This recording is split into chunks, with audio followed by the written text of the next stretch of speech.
Okay, once again, some good reports coming from Eric Rogers. We've switched the tables a little bit. Here I am asking you some questions. I want to talk about Sauk Prairie today. This is your Sauk Prairie report. We're going to start with boys hockey. What do you have for us, Eric? Boys hockey team looking good. The season's winding down here, third place in the conference.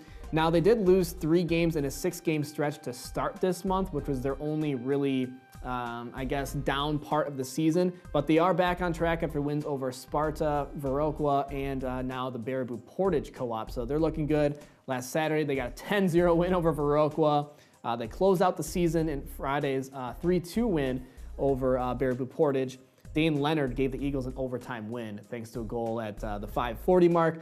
Good news for the Eagles in the playoffs with that coming up. The first round matchup is at home against Viroqua, like I mentioned, that you just got a 10-0 win over. Okay, lots happening in boys hockey. Let's move on to boys basketball. Some great news we want to share here.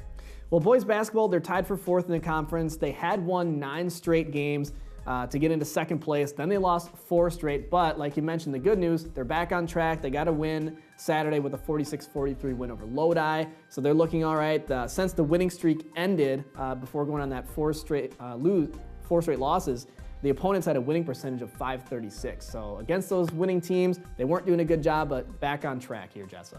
All right, good news. And boys basketball is covered. We got to cover the girls too. What's happening there? Yeah, might as well. Let's do it. 7-14. The girls are 7th in the conference, or at least at the time I was looking into this. So conference standings kind of getting fleshed out as the season winds down, but not so good for the Eagles there. They lost 7 straight games over the last month. But they did improve a little bit, winning 2 of the last 4, and including but they did lose at DeForest on Saturday. So that's not the good news. The good news, though, Sauk Prairie found their footing in a win last week. They had 10 3-pointers on the way to the win. So they're hoping with the season winding down that the playoffs will be their time to shine. Okay, I love how you always end on a positive note. Yeah, it's wonderful. We got about 45 seconds left. Let's cover some quick hitters before we go. Yep, so Sauk Prairie Wrestling, they took 3rd in the Badger North Conference Championship this last weekend. They earned a share of the conference crown. By the way, that's the 8th straight year they've done that. They've at least shared the conference crown, which is a school record.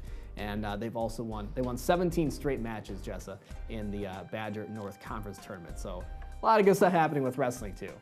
Lots going on, lots of information. Thank you, Eric Rogers. That is your Sauk Prairie Report. I'm Jessa Jeremiah. We'll be right back with more sports news.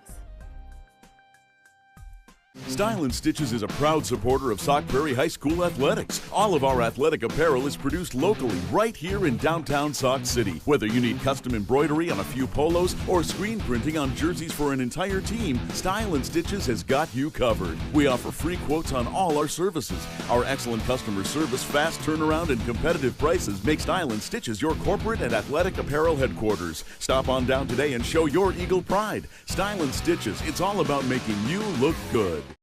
A special thank you to Conan Automotive in Stoughton for supporting local athletics.